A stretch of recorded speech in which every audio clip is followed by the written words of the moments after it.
जो डाउट्स हैं वो अभी क्लास के एंड में ले लेंगे। धरा ने और अंकिता ने डाउट पूछा है, तो 2 सेकंड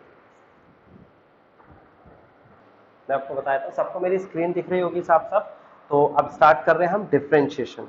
डिफरेंशिएशन जैसे कि मैंने आपको बताया कि आपके पास टोटल कितने चैप्टर्स हैं, आपके पास टोटल 13 चैप्टर्स हैं 12th क्लास के अंदर। ठीक है, इस 13 चैप्टर्स में से मैंने second chapter, third chapter, fourth chapter और आज 5th चैप्टर के बारे में बात होगी। तो इसका इंट्रोडक्शन दिया था, मैंने आपको बता दिया था कि किस तरीके से आपको ये क्लासेस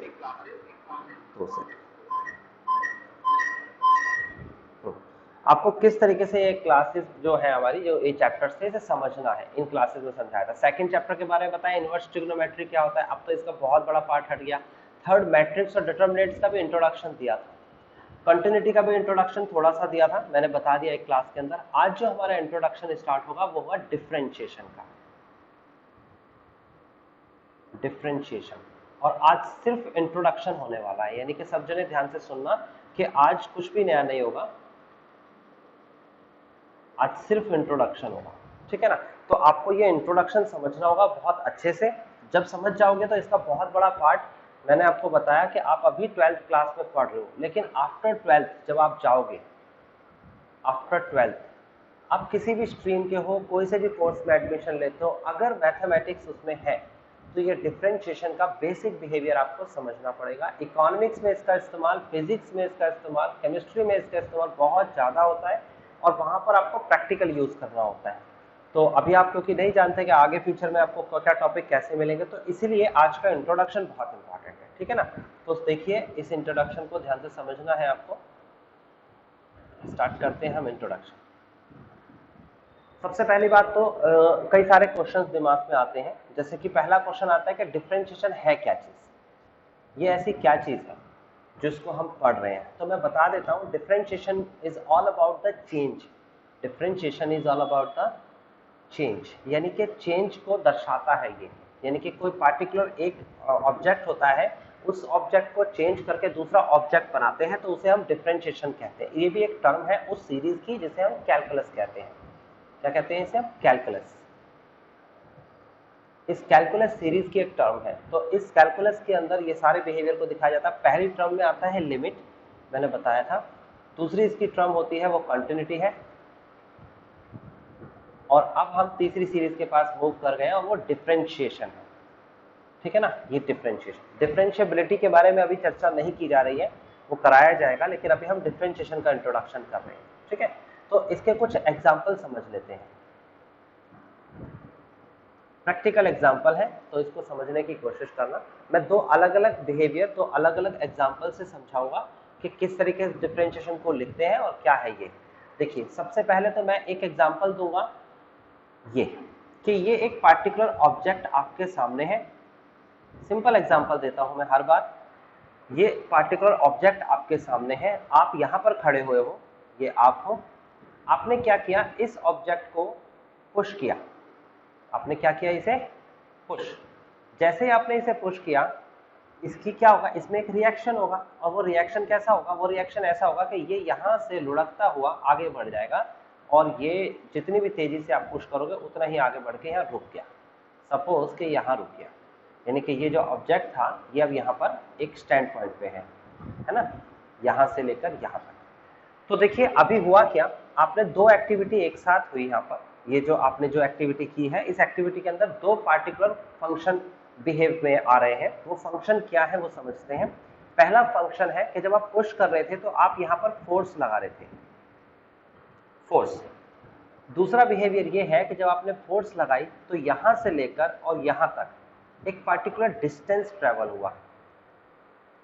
डिस्टेंस, यानी कि आपने फोर्स लगाई और यहां पर क्या हुआ, डिस्टेंस ट्रेवल हुआ। तो आपको ये पता लग गया कि फोर्स और डिस्टेंस के बीच में एक रिलेशनशिप बना, एक बिहेवियर बना। अब हमने क्या किया, इसको नाम दिया। हालांकि ये मैंने कैलकुलस में पहले भी बताया था, लेकिन आप दोबारा से सुनना, ये डिफरेंशिएशन है, स्पेसिफिक मैं बता रहा हूं। मैंने कहा इसको एक नाम देते हैं, मैंने फोर्स को एक नाम दिया। फोर्स बेसिकली कोई संख्या है। फोर्स क्या है, कोई संख्या, जिसको न्यूटन में मेजर किया जाता है। जैसे कि 5 न्यूटन हो सकता है, 10 न्यूटन हो सकता है, 8 न्यूटन हो सकता है, ऐसे अलग अलग संख्याएं हो सकती हैं। न्यूटन में मेजर किया जाता है किसको? फोर्स को। यानी फोर्स एक संख्या है, ज्यादा फोर्स कम फोर्स इससे पता लगता है इसकी पर्टिकुलर यूनिट से।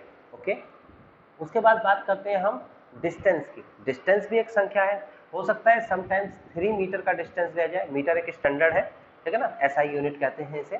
और हो सकता है कि समटाइम्स ये 12 मीटर का डिस्टेंस ट्रैवल करे, हो सकता है ये समटाइम्स 7 मीटर का डिस्टेंस ट्रैवल करे। अलग अलग डिस्टेंस की यूनिट्स है, यानी कि यूनिट भी एक संख्या है और फोर्स भी एक संख्या है। ये दोनों की दोनों क्या है? Real values. ये रियल वैल्यूज है यहाँ पर भी और यहाँ पर भी, दोनों की दोनों रियल वैल्यूज है। चलो यहाँ तक की बात आपको समझ में आ गई कि फोर्स और डिस्टेंस संख्याएं होती हैं। ठीक है, कौन सी संख्याएं होती हैं ये नहीं पता, बट संख्या होती है। लेकिन हमने देखना है इन दोनों के बीच में रिलेशनशिप। तो गौर से देखिए कि अगर मैंने 5 न्यूटन का फोर्स लगाया, सपोज कि अगर मैंने 5 न्यूटन का फोर्स लगाया तो पार्टिकुलर ऑब्जेक्ट ने रिएक्ट किया और डिस्टेंस 3 मीटर का आया। अगर मैंने फोर्स को इंक्रीज कर दिया, देखो यहाँ फोर्स इंक्रीज हो गई है, ये 5 से 10 हो गई है, तो इस केस में डिस्टेंस को भी इंक्रीज होना पड़ेगा। और अगर मैंने फोर्स पिछली वाली फोर्स से कम लगाई, यानी कि कम फोर्स मैंने यहाँ पर कम पुश किया, कम तेजी से पुश किया, तो इस केस में क्या होगा? तो इस केस में ये जो डिस्टेंस है ये भी कम हो जाएगी। तो मुझे ये पता लगा कि there are relationship between force and distance. ये बात मुझे क्लियर हो गई।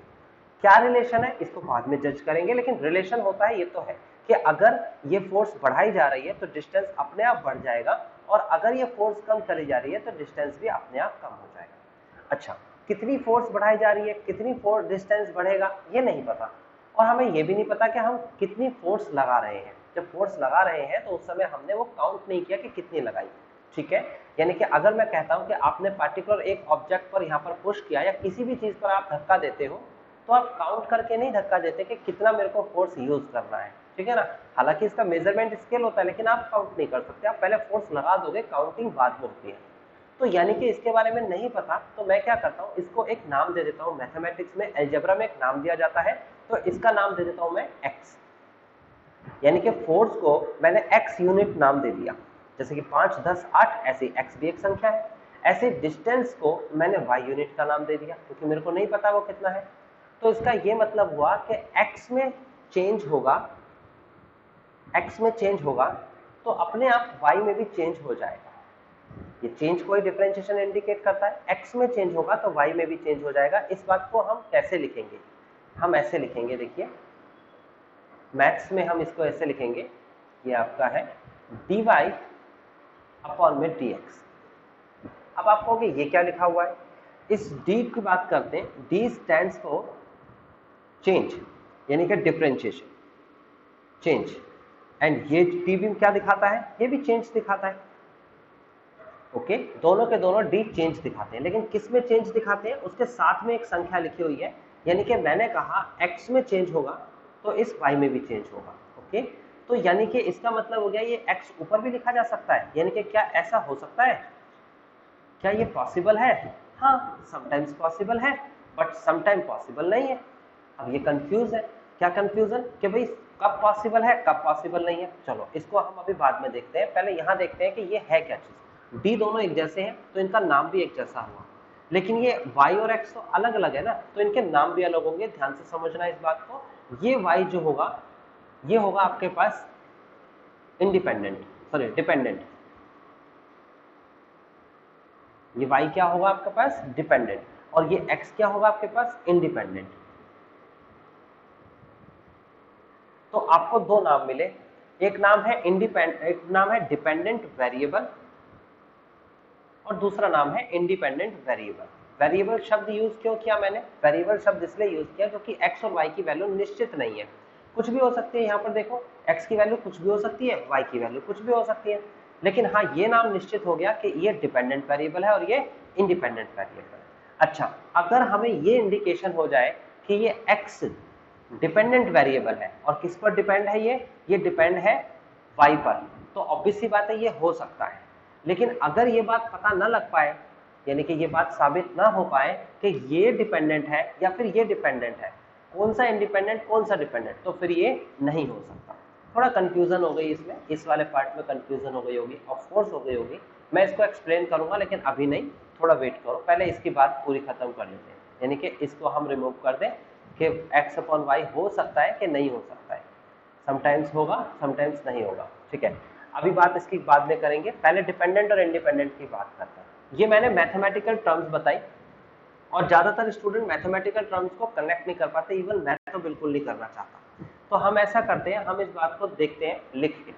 मैंने बताया कि मैथमेटिक्स में मैथ्स जो है, इस मैथ्स के अंदर हम एक वैल्यू को ऐसे लिखते हैं, डिफरेंशिएशन की वैल्यू को dy अपॉन में dx, ये मैथमेटिकल वैल्यू होती है। और इसको समझने के लिए हमें पता लगा y क्या है, डिपेंडेंट टर्म है, x क्या है, इंडिपेंडेंट टर्म है। मतलब मैं ये कहना चाहता हूँ change in x when change in x then change in y, अगर x में चेंज होगा तो y में भी चेंज होगा, ये बताना चाहता हूँ, ठीक है। लेकिन x और y है क्या चीज, इसकी रियल वैल्यू क्या थी, तो मैंने अभी ऊपर तो बताई कि सपोज कर लेते हैं कि x जो है वो फोर्स है और y जो है वो क्या है आपके सामने, वो डिस्टेंस है।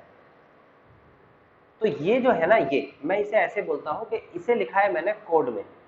किसमें लिखा है, ये कोड में लिखा हुआ है, ये मैथमेटिकल कोड है, इसे वही समझ पाएगा, डिकोड कर पाएगा जो स्टूडेंट ने मैथ्स की ये टॉपिक को पढ़ा है।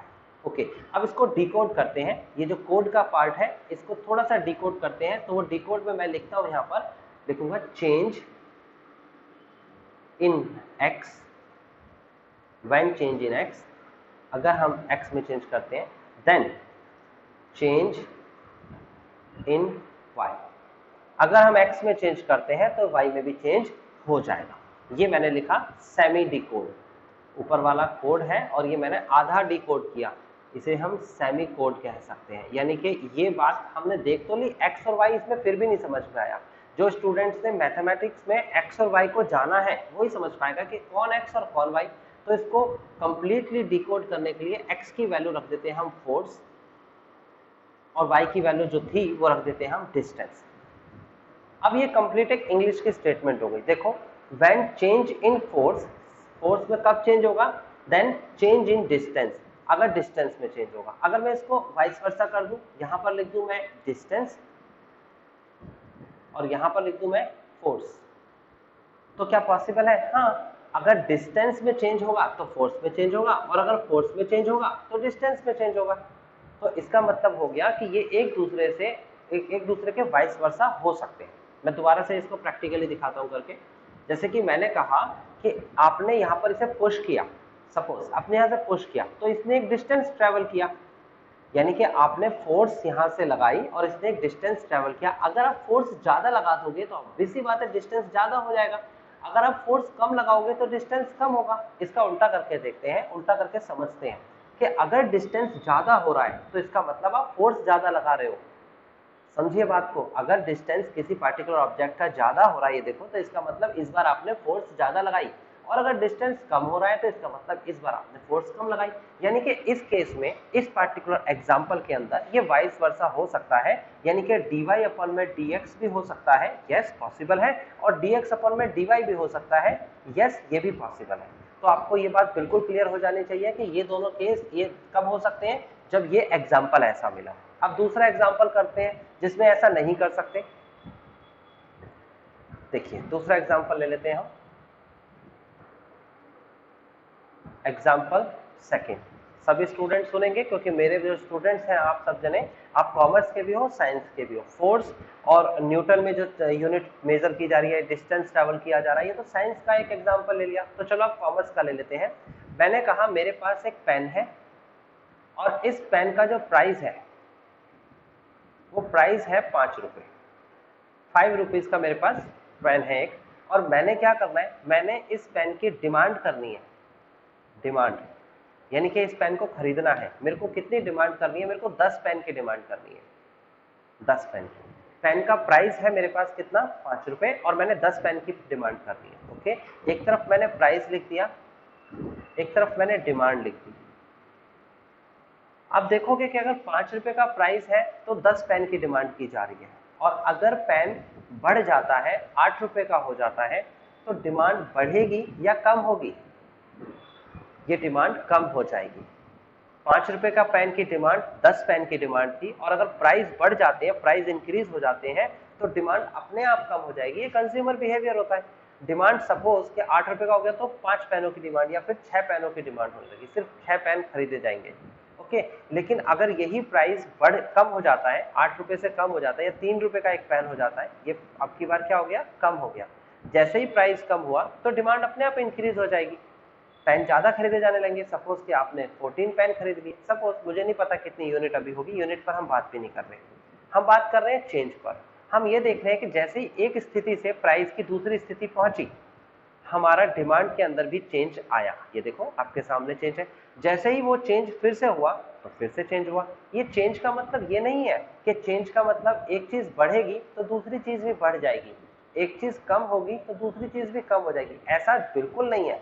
ऑफ कोर्स ऐसा होता है, लेकिन हमेशा ऐसा होता है ऐसा जरूरी नहीं है। देखो इस केस में एक पार्टिकुलर वैल्यू यानी कि प्राइस बढ़ रहा है लेकिन डिमांड कम हो जा रही है, लेकिन चेंज हो रहा है ना, इसलिए मैंने इसे इंक्रीज या डिक्रीज नहीं बोला, मैंने चेंज बोला।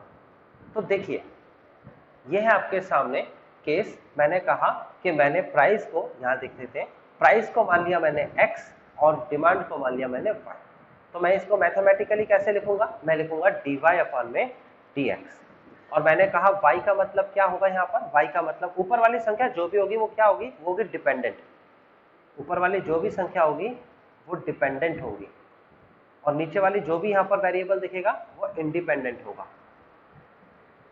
ये हमेशा याद रखना, वेरिएबल बोला जाता है इसे, क्योंकि कांस्टेंट तो नहीं है ये, वेरिएबल। ओके, तो इसका मतलब ये हुआ कि change in independent variable with respect to change in dependent variable. अब डिपेंडेंट कौन और इंडिपेंडेंट कौन, तो देखो आपके सामने है, y मैंने किसे माना है, डिमांड को, x मैंने किसे माना है, प्राइस को। यहां तक की बात आपको क्लियर हो गई होगी, यानी कि इसका ये मतलब हुआ कि अगर प्राइस बढ़ जाते हैं तो डिमांड कम हो जाएगी, और अगर प्राइस कम हो जाते हैं तो डिमांड बढ़ जाएगी। ये बात बिल्कुल क्लियर है, यानी कि प्राइस के ऊपर डिपेंड करता है डिमांड कितनी होगी। प्राइस इंडिपेंडेंट है, अदर फैक्टर्स इसके प्राइस राइज और क्या नाम है, डाउन कर सकते हैं। Other factors market behaviour, government policies, बहुत सारे अदर फैक्टर्स। यहाँ पर हम लिखते हैं ये कंडीशन जो जनरल रूल ऑफ डिमांड होता है, अदर थिंग्स रिमेन सेम। हम अदर थिंग्स को यहाँ पर कंसीडर नहीं करते हैं। चलो, यानी कि प्राइस इंडिपेंडेंटली बढ़ और घट सकते हैं, बढ़ सकते हैं, घट सकते हैं, डिमांड भी उसी हिसाब से चेंज होगी ही। ओके, लेकिन क्या इसका उल्टा कर सकते हैं, क्या ये पॉसिबल है कि हम dx अपन में dy लिखें। dx का मतलब, यहाँ x का मतलब हो गया हमारे सामने प्राइस, और y का मतलब हो गया डिमांड। बिल्कुल तसल्ली से और खुले दिमाग से सोचना बेटा, कि मैंने आपको कहा कि एक पार्टिकुलर शॉप के अंदर ये प्राइस लिखा है और ये डिमांड लिखा है। देखो मैंने कहा मैं 10 पेन खरीदता हूँ, कितने पेन खरीदता हूँ, सॉरी 10 पेन खरीदता हूँ, और 10 पेन मैं कितने रुपए के खरीदता हूँ, ₹5 के खरीदता हूँ। अगर मैं किसी दिन खरीदने गया ज्यादा पेन, यानी कि अगर मैं 12 पेन खरीदने गया, तो क्या इसके प्राइस कम होंगे, नहीं होंगे। क्या इसके प्राइस बढ़ जाएंगे, नहीं होंगे। सेकंड, अगर मैंने कहा कि ये ₹12 से प्राइस, मैंने 12 पेन जो खरीदे थे उसकी जगह मैं 2 पेन खरीदने गया, सिर्फ 2 पेन, मैंने दुकानदार से कहा कि मुझे 2 पेन दे दीजिए अंकल, तो फिर क्या वो प्राइस इसके बढ़ा देगा, चेंज करेगा प्राइस, यानी कि ₹5 का जो पेन आता था एक, क्या वो उसको ₹7 में देगा क्योंकि महंगा पेन देगा, क्यों, क्योंकि आपने डिमांड कम कर दी, ऐसा नहीं कर सकता। इसका मतलब ये हुआ कि ऐसा पॉसिबल नहीं है कि डिमांड पे डिपेंड हो प्राइस।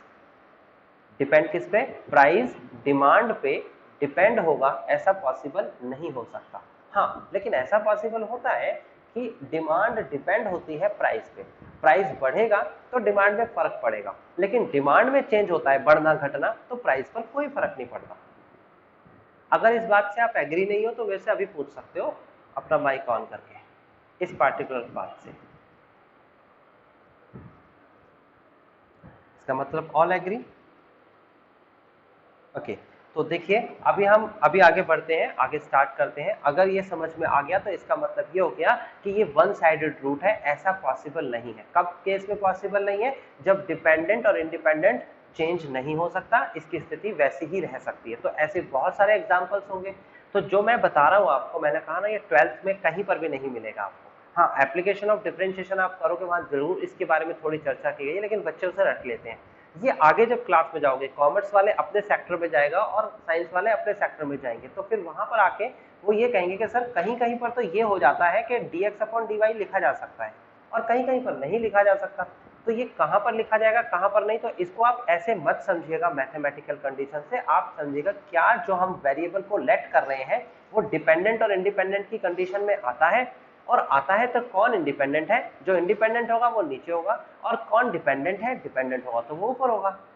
चलो ये तो मैंने प्रैक्टिकल एग्जिस्टेंस ऑफ डिफरेंशिएशन बता दिया, आपको भी समझ में आ गया होगा कि प्रैक्टिकली डिफरेंशिएशन को हम चेंज के तरीके से देखते हैं और चेंज कैसे होता है। तो पार्टिकुलर बिहेवियर, क्योंकि आपके में सिंपल डिफरेंशिएशन है, मल्टीपल डिफरेंशिएशन और पार्शियल डिफरेंशिएशन आपकी क्लास में अभी नहीं है, वो ग्रेजुएशन में मिलेगा आपको। उन डिफरेंशिएशन में क्या होता है कि एक पार्टिकुलर चीज से दूसरे में फर्क पड़ता है, फिर उस पार्टिकुलर चीज से किसी तीसरे में भी फर्क होगा। यानी कि यहाँ पर आपको अगर मैं कहूँ तो ये है आपके सामने x, ये है आपके सामने y, ये है आपके सामने z, तो x के चेंज होने से y भी चेंज होगा और z भी चेंज होगा। ऐसा कब हो सकता है, जैसे कि मान लो एक प्रैक्टिकल एग्जांपल ले लेते हैं, ऐसा पॉसिबल है लेकिन तुम्हारी क्लास में नहीं है, मैं फिर भी थोड़ा सा बताता हूँ। ये क्या है भैया आपके सामने, ये आपके सामने एक रेक्टेंगल है, सपोज ये रेक्टेंगल लिखा है और ये आपके पास उसकी लेंथ है और ये उसकी ब्रेड्थ है, x और y। तो आपको पता है इसका एरिया क्या होता है, इसका एरिया होता है l इंटू बी, यानी कि x इंटू वाई। अब मैंने कहा इसके दो बिहेवियर होते हैं। पहला बिहेवियर तो ये है, इसके तीन बिहेवियर होंगे। फर्स्ट केस देखो, केस फर्स्ट तो ये है कि इसकी लेंथ बढ़ाई जाए और ब्रेड्थ उतनी ही रखें, यानी कि इसकी लेंथ को तो मैंने बढ़ा दिया लेकिन इसकी विड्थ जो है वो उतनी ही रहेगी जितनी पहले थी।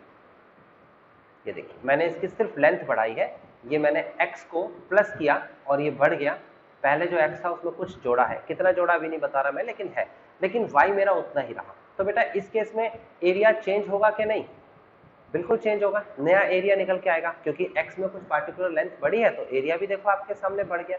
लेकिन दूसरा केस अगर हम देखें तो दूसरा केस जो है ये, इसमें क्या करा मैंने, इसमें मैंने इसकी विड्थ बढ़ा दी, लेंथ उतनी ही रखी है और अब की बार विड्थ बढ़ा दी मैंने, यानी कि y में प्लस किया कोई संख्या, ठीक है ना, लेकिन x को मैंने उतना ही रखा है, मैंने x नहीं चेंज किया। तो बेटा इसमें भी एरिया में चेंज होगा, बिल्कुल चेंज होगा, ठीक है ना, लेकिन बढ़ा क्या है, वन साइडेड इंपैक्ट, यानी कि एक चीज बढ़ी है, विड्थ बढ़ी है, उसके हिसाब से एरिया, ये एरिया जो है ये डिपेंडेंट हो गया, डिपेंडेंट, और यहाँ पर y जो है वो इंडिपेंडेंट हो गया, और ये x क्या हो गया, यहाँ पर ये कांस्टेंट हो गया, कांस्टेंट, क्योंकि इसमें कोई परिवर्तन नहीं हुआ, पहले भी x था अब की बार भी x है। ये देखो यहाँ पर पहले भी x था और अब की बार भी x है।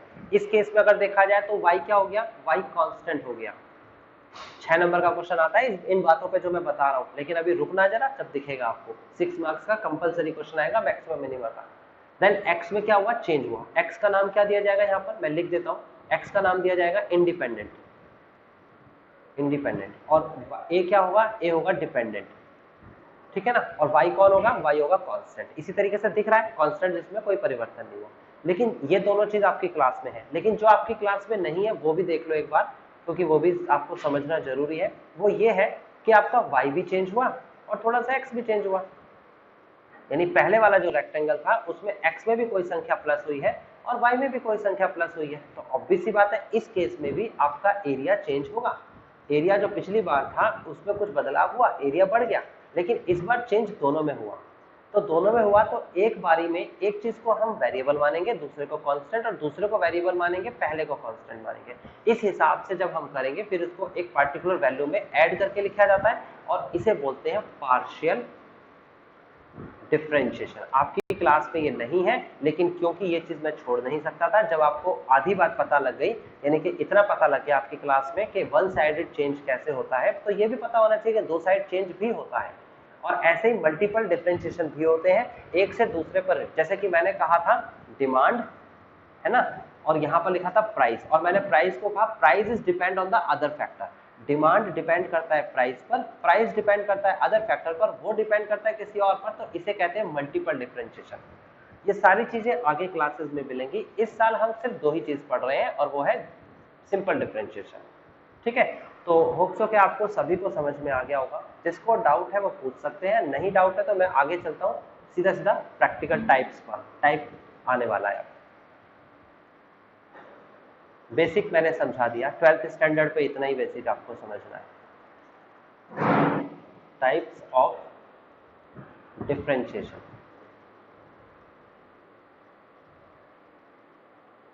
टाइप्स ऑफ डिफरेंशिएशन में आपको बेसिक 4 टाइप्स मैं आज कराऊंगा, उसके बाद एक एक टाइप हम पढ़ते जाएंगे और पेपर में वो टाइप्स आती हैं, ठीक है ना।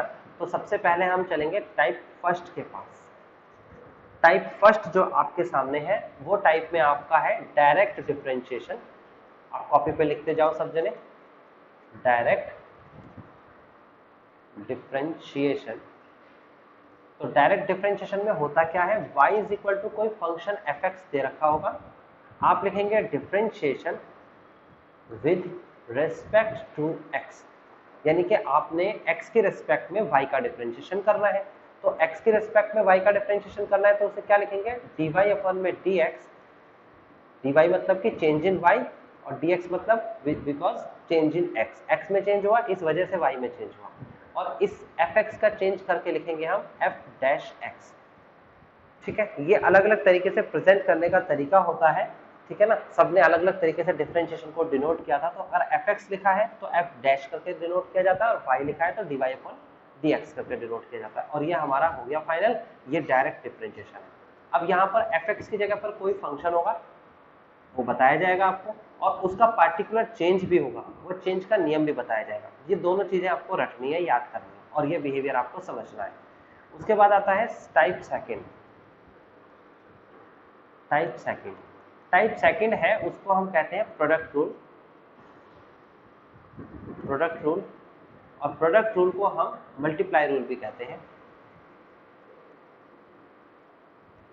प्रोडक्ट रूल बोल दो या मल्टीप्लाई रूल। ये होता है y is equal to f x into में जी एक्स, यानी कि दो फंक्शन मल्टीप्लाई में होते हैं, इस तरीके से मल्टीप्लाई में है, दो अलग अलग फंक्शन है। पहले फंक्शन को हम यहाँ फर्स्ट बोलेंगे और सेकंड को सेकंड बोल देंगे, सेकंड फंक्शन है। हम लिखेंगे differentiation with respect to x, हम y का डिफरेंशिएशन x के रेस्पेक्ट में करा रहे हैं, तो y का डिफरेंशिएशन करेंगे तो dy अपॉन में dx, और x के रेस्पेक्ट में करेंगे तो कैसे करेंगे, आप ऐसे करेंगे, देखिए ये फर्स्ट फंक्शन जो है इसको डिफरेंशिएट कर दीजिए, फर्स्ट फंक्शन को देखो मैंने f डैश करके लिखा, इनटू सेकंड फंक्शन को कॉपी कर लीजिए, प्लस फर्स्ट फंक्शन को आप कॉपी कर लीजिए, इनटू सेकंड फंक्शन का आप डिफरेंशिएशन कर लीजिए। अब ये जो डिफरेंशिएशन जो मैं करा रहा हूँ ये कैसे होगा, इसके लिए रूल्स हैं, वो रूल आपको बताए जाएंगे। अभी फिलहाल आपको ये याद रखना है डिफरेंशिएशन का मतलब क्या हो रहा है, यहाँ पर डैश, यानी कि पहले fx लिखा था, अब उसमें कुछ परिवर्तन हुआ, कुछ चेंज हुआ, और वो चेंज कैसे होगा, वो ये होके ये बन जाएगा। इस वाली संख्या को सेकंड को हम कॉपी करेंगे, यहाँ पर भी कुछ चेंज होगा, वो चेंज करके यहाँ लिखेंगे, बीच में प्लस का निशान होगा। प्रोडक्ट रूल आपने लिख लिया होगा कॉपी पे। चलते हैं अगले रूल के पास। अगला रूल है आपके पास टाइप थर्ड,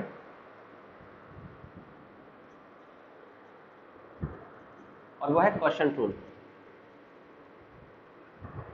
क्वोशंट रूल, इसे हम डिवाइड रूल भी कहते हैं।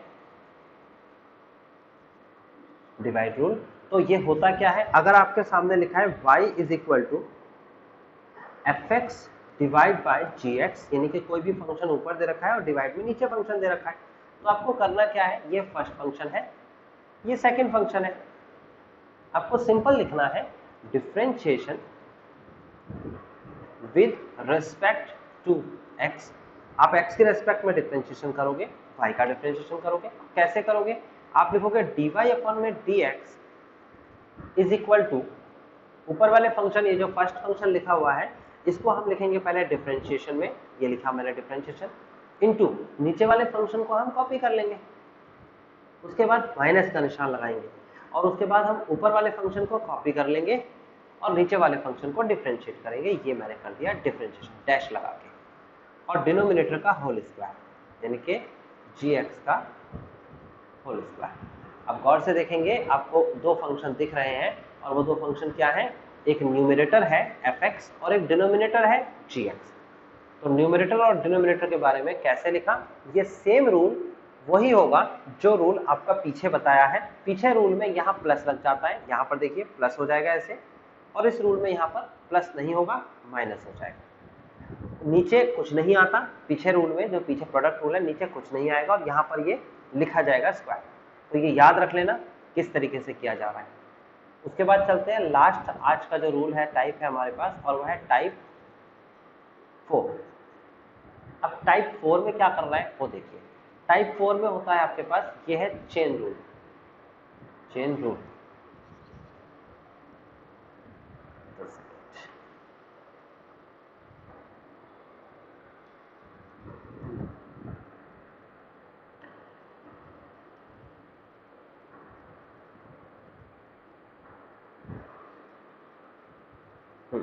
ये है आपके पास चेन रूल, यानी कि जिसमें चेन बनती है उसे चेन रूल कहा जाता है। तो ये क्या होता है, अगर y is equal to f x की जगह पर एक नया फंक्शन बैठ जाए आगे जी एक्स, एक्स होना चाहिए था लेकिन एक्स नहीं लिखा, जी एक्स एक नया फंक्शन लिखा हुआ है, तो इसके लिए हम क्या करेंगे, इसके लिए हम लिखेंगे differentiation with respect to x. आप एक्स के रेस्पेक्ट में y का डिफरेंशिएशन कर रहे हैं, तो ये हो जाएगा आपके सामने dy अपॉन में dx is equal to f dash bracket of g x. पूरा का पूरा ऐसे ही लिखना है, बस डिफरेंशिएट करना है।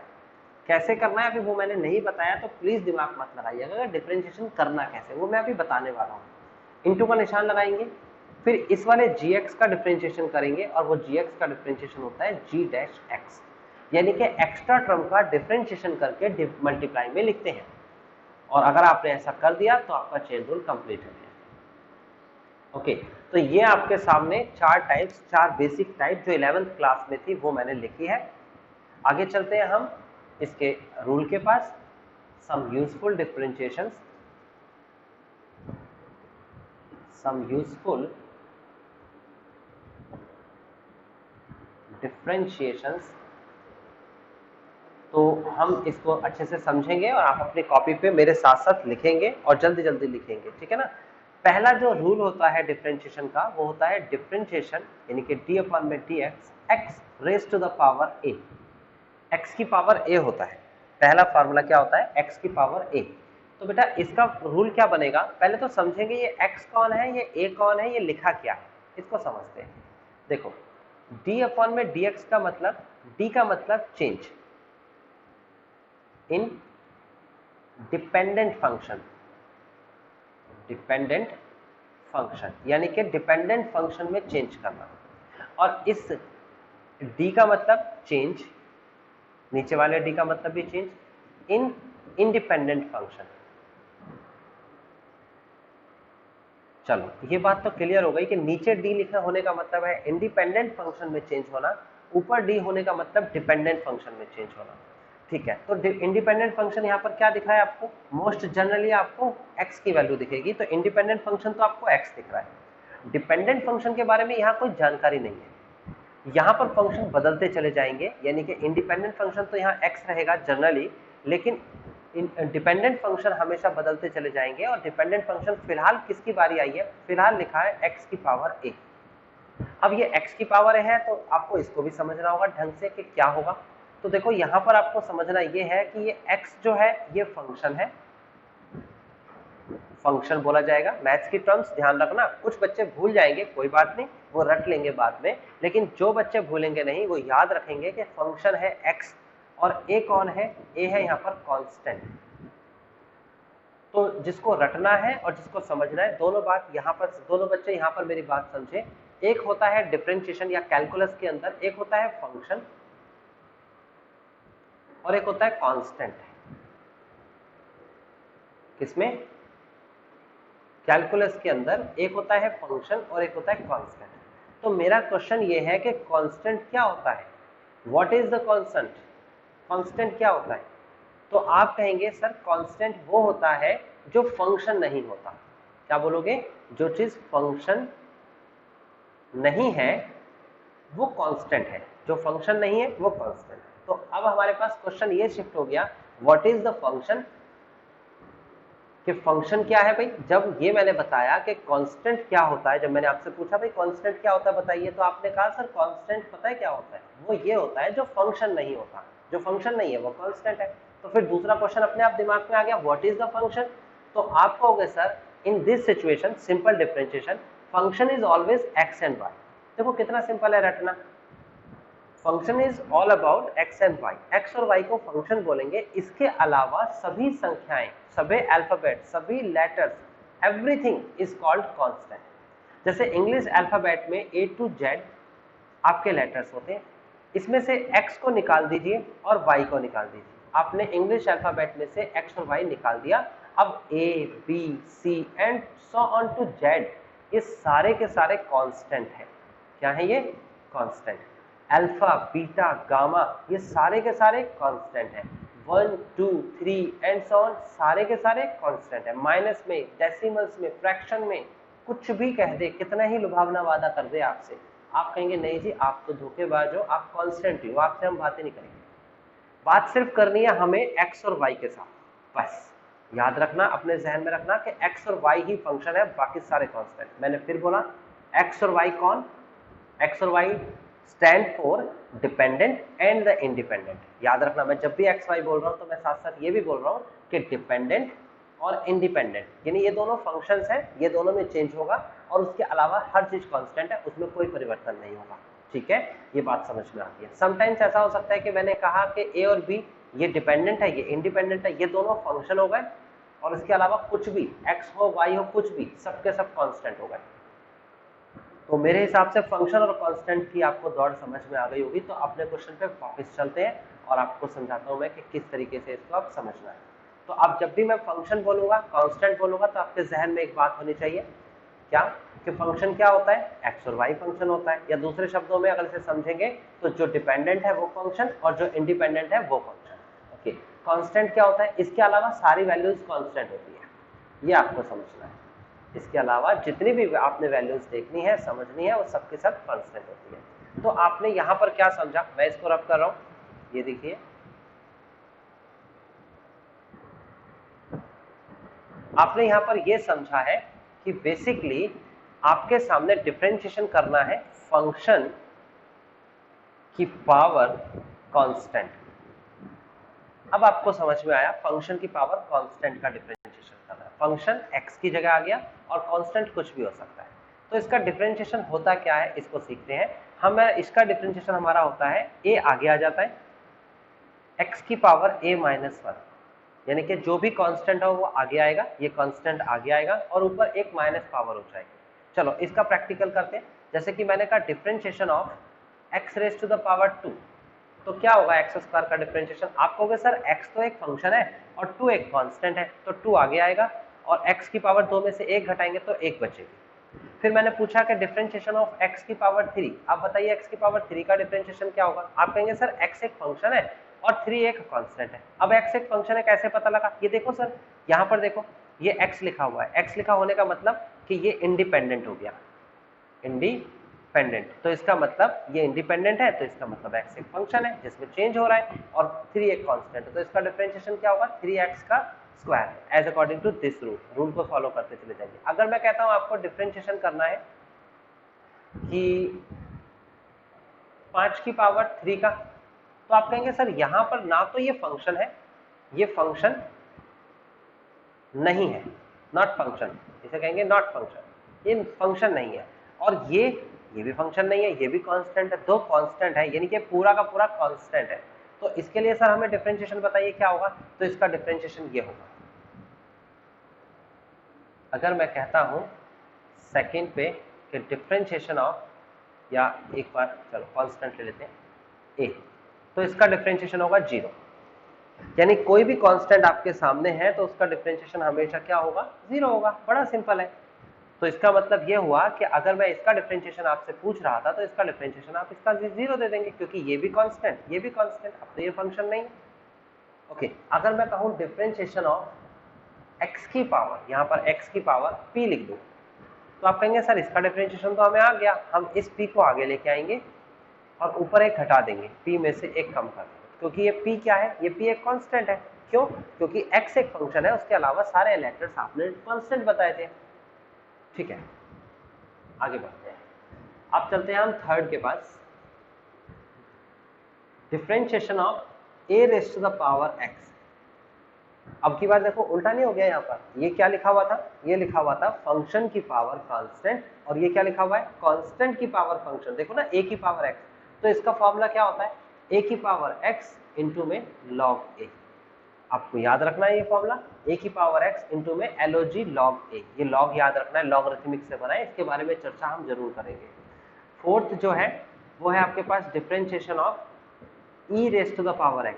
e का मतलब एक्सपोनेंशियल होता है, e का मतलब क्या होता है, एक्सपोनेंशियल। ये एक्सपोनेंशियल एक टर्म है, इसके बारे में भी चर्चा जरूर की जाएगी। अभी फिलहाल याद रखना है e की पावर x का डिफरेंशिएशन होता है e की पावर x। ओके, नेक्स्ट है आपके पास फिफ्थ, और फिफ्थ है डिफरेंशिएशन ऑफ, ये हो गया, ये हो गया। अब आ गया log x। अगर log x का डिफरेंशिएशन करने के लिए कहा जाए तो क्या होता है, ज्यादातर स्टूडेंट को तो अब याद हो चुका होगा, 11th में भी था, 1/x। 6 के पास आते हैं तो 6 के पास आएंगे तो ये हो जाएगा a इंटू में फंक्शन। क्या बोला मैंने आपको, मैंने कहा a का मतलब कांस्टेंट, इंटू में फंक्शन। कोई भी कांस्टेंट लिखा है फंक्शन के साथ में तो आप पहले कांस्टेंट को कॉपी कर लेंगे और फंक्शन का डिफरेंशिएशन करा देंगे। और कैसे डिफरेंशिएशन कराएंगे वो देखिए, आप लिखेंगे यहाँ पर a को कॉपी करेंगे, डिफरेंशिएशन ऑफ फंक्शन। अब इसका क्या मतलब है इसको मैं लिख के दिखा देता हूँ। देखिए यहाँ पर मैंने कहा डिफरेंशिएशन ऑफ एक्स स्क्वायर, तो आपने कहा कि सर ये होता है 2x, क्योंकि 2 आगे आएगा एक पावर घट जाएगी। मैंने कहा डिफरेंशिएशन ऑफ 3, तो आपने कहा सर 0, क्योंकि कांस्टेंट का डिफरेंशिएशन 0 बताया था। फर्स्ट फार्मूला ये है, सेकंड फार्मूला ये है। अब अगर मैंने कहा डिफरेंशिएशन ऑफ 3x स्क्वायर, अब आपको सोचना पड़ेगा कि 3 तो कांस्टेंट है, तो कई बच्चे क्या करते हैं, इस कांस्टेंट का डिफरेंशिएशन 0 कर देते हैं और 0 के साथ कुछ भी आएगा तो वो आंसर 0 ही हो जाएगा। लेकिन ये गलत है, ऐसा नहीं कर सकते आप। तो आपको क्या करना होगा, आपको ये छठे नंबर का फॉर्मूला देखना है।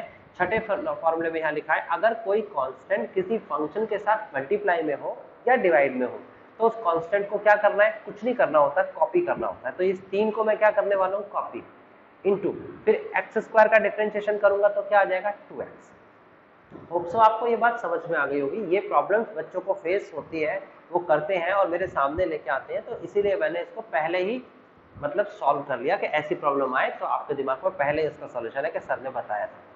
समटाइम्स बच्चे कंफ्यूज हो जाते हैं इस टाइप के। उसमें देखो ये दे रखा है आपको एक्स स्क्वायर अपॉन में 3। अब आप कहोगे सर यहाँ पर क्या लिखा हुआ है, तो इसको पहले एक्सप्लेन करके लिख लो। देखो ये लिखा हुआ है 1/3 इंटू एक्स स्क्वायर। ध्यान से समझो क्या लिखा है, ये लिखा हुआ है एक्स स्क्वायर अपॉन 3 क्या है, 1/3 इंटू एक्स स्क्वायर। ये कांस्टेंट है और ये फंक्शन है, तो 1/3 ऐसा का ऐसे ही रहेगा, ये लिखा, इंटू में एक्स स्क्वायर का डिफरेंशिएशन हो जाएगा 2x हो गया। क्यों, क्योंकि कोई भी कांस्टेंट किसी भी फंक्शन के साथ जब होगा तो हम उसे इसी बिहेव में लिखेंगे। ओके, इसका सबका प्रैक्टिकल एग्जिस्टेंस होता है, लेकिन अभी क्योंकि फॉर्मूले बहुत सारे हैं मैं आपको सॉल्व नहीं करा रहा और जरूरत भी नहीं है। साइंस के स्टूडेंट हो तो इसको डेराइव कर लो। डेराइव किया जाता है बेटा, इसको हर रूल को डेराइव किया गया है, लेकिन आपको वो बताया नहीं जाएगा बिकॉज बहुत सारा डिफरेंशिएशन का बेसिक सीखना है आपको।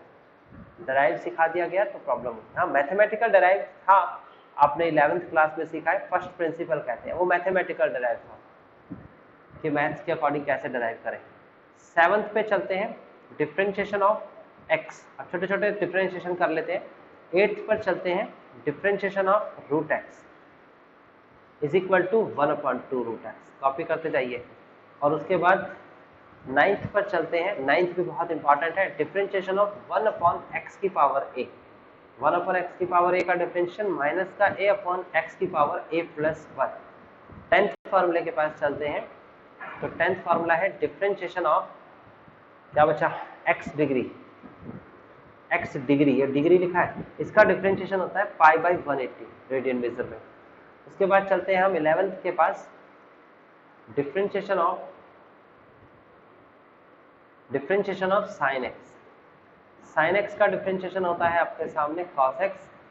12 है differentiation of cos x is equal to होता है माइनस का साइन एक्स।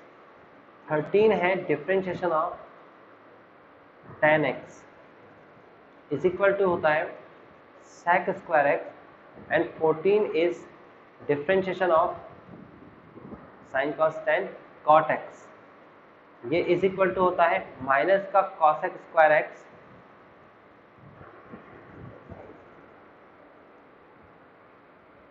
फोर्टीन है आपके सामने differentiation of cot x is equal to minus का cos x स्क्वायर एक्स। 15 है differentiation of sec x। sec x का डिफरेंशिएशन होता है sec x tan x।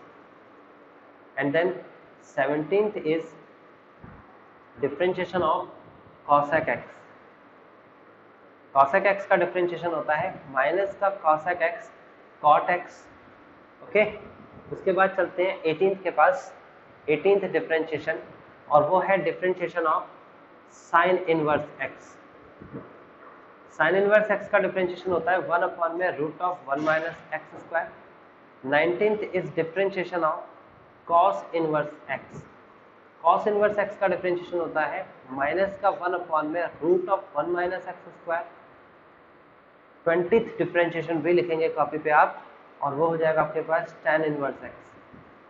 tan inverse x का डिफरेंशिएशन 1 अपॉन में 1 प्लस एक्स स्क्वायर होता है। 20th के बाद आएगा 21th, तो क्या हो जाएगा 21 में यह आ जाएगा cot inverse x। cot inverse x का डिफरेंशिएशन होता है माइनस 1 अपॉन में 1 plus x square. And then 22 में देखेंगे differentiation of sec inverse x। sec inverse x का डिफरेंशिएशन 1 अपॉन में x root of x square minus 1 होगा। देन लास्ट है, गड़बड़ हो गई है, और वो हो गया differentiation of cosec inverse x। ये होगा माइनस का 1 अपॉन में x root of x square minus 1। ये आपके डिफरेंशिएशंस हैं, ये आपको पढ़ने हैं। मैं चेक कर लेता हूँ एक बार कितने नंबर्स हैं। नंबर में थोड़ी गड़बड़ दिख रही है। 1 2 3 4 5 6 7 8 9 10 11 12 13 14 15 16। 16 के बाद 16 गायब हो गया ना, ये आ गया आपके पास 16, 17, और ये हो गया 18, और ये आएगा 19। 18 और 19, तो टोटल ये 22 फॉर्मूले होते हैं था। 20, 21, 20, 21 एंड द लास्ट इज 22। तो कितने होते हैं टोटल, आपको अपने जहन में रखने हैं 22 फॉर्मूले। और इन 22 फॉर्मूले की भी कैटेगरी होती है, मैं बता देता हूँ। 6 तो हो गए आपके इनवर्स के फॉर्मूले, यहां से लेकर सारे ये इनवर्स के फॉर्मूले, ठीक है ना। और 6 हो गए आपके ट्रिग्नोमेट्री के फॉर्मूले, ये हो गए आपके पास ट्रिग्नोमेट्री के फॉर्मूले। तो 6 और 6 तो 12 हो गए। तो इसका मतलब ऊपर के आपको 10 याद रखने हैं, ये 10 रूल याद रखने हैं बस। 10 रूल एक साथ याद रखो, और बाकी के 6 ट्रिग्नोमेट्री के, 6 इनवर्स। तो मेरे हिसाब से आपको ये फॉर्मूले सारे समझ में आ गए होंगे। इसको रटना है, याद करना है, 4 टाइप्स और ये सारे फॉर्मूले और बेसिक्स ऑफ डिफरेंशिएशन। तो ये आपको जरूर समझना है अच्छे से। क्यों? क्योंकि आपका इंटीग्रेशन जब भी हो पाएगा जब डिफरेंशिएशन करोगे, है ना। और आगे भी बहुत ज़्यादा यूज है। आपका काम है इसे याद करके तब आइएगा, तब मैं आगे कराऊंगा। ठीक है। एंड ऑफ दिस क्लास आपको कुछ पूछना है तो पूछ सकते हैं।